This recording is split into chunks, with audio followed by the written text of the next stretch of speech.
Hi friends, இன்றைக்கி உங்களுக்கு ஒன்று காட்டுறோம் பாருங்கள். பக்கத்தில் மின்மயானம் இருக்குது. அங்கே ஒரு உடல் எரிக்கிறாங்க. மனுஷனோட வாழ்க்கை இவ்வளோதாங்க. உயிரோடு இருக்கும்போது அதை கொளுத்துறான், இதை கொளுத்துறான், எல்லாருடைய வாழ்க்கையும் அழிக்கிறாங்க. நல்லவங்களும் இருக்காங்க, கெட்டவங்களும் இருக்காங்க. எல்லாரோடைய வாழ்க்கை இவ்வளோதாங்க. ஒரு 5 நிமிஷம் புகையோடு போயிடும். அங்கே பாருங்கள், அது எரியுது பாருங்கள். பார்க்கும்போது எனக்கே சங்கடமாக இருக்குது. டெய்லி நான் பார்த்துட்டு தான் இருக்கேன். பாருங்கள், காமிக்கிறேன் பாருங்க.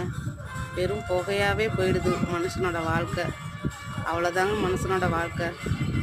இருக்கும்போதே சந்தோஷமாக வாழ்ந்துக்கணுங்க. பாருங்கள்.